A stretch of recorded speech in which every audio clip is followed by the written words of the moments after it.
Pemirsa, terima kasih masih bersama kami. Berita selanjutnya, Mahabarakan.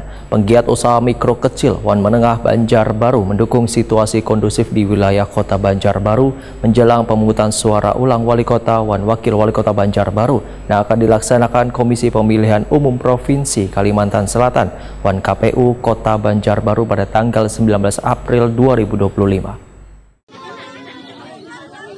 Penggiat usaha mikro kecil Wan Menengah Banjarbaru mendukung situasi kondusif di wilayah Kota Banjarbaru menjelang pemungutan suara ulang Wali Kota Wan Wakil Wali Kota Banjarbaru yang akan dilaksanakan Komisi Pemilihan Umum Provinsi Kalimantan Selatan Wan KPU Kota Banjarbaru pada tanggal 19 April 2025.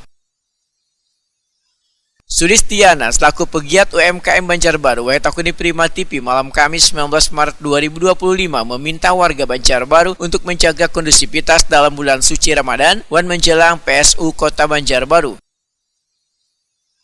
Warga Jalan Ayanipa 21 Gang Kenanga, Kecamatan Liang Anggang, Kota Banjarbaru ini pun meminta warga untuk menggunakan hak pilih sesuai hati nurani masing-masing.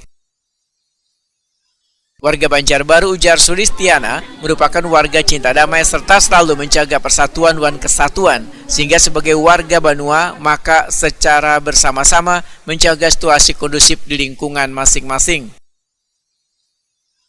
Selawas ini bubuhan penggiat UMKM di Banjarbaru selalu menjaga suasana kondusif agar tetap damai dan aman. Warga pun diharapkan berlaku baik sebelum maupun sesudah PSU Banjarbaru. Selaku pegiat UMKM di Kota Banjarbaru, menghimbau kepada masyarakat Kota Banjarbaru untuk menjaga inklusivitas menjelang PSU dan gunakan hak pilihnya.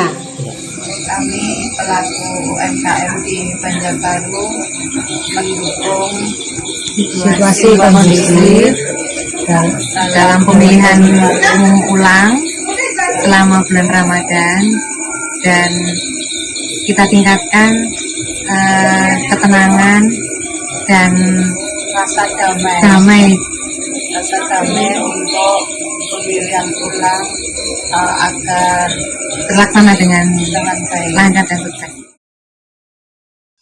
Sulistiana menyatakan, bubuhan penggiat UMKM sangat percaya kepada sebaratan pihak, mulai dari penyelenggara pemilu, pemerintah daerah, TNI dan Polri dapat mengamankan jalannya pelaksanaan PSU Banjarbaru dengan aman dan damai.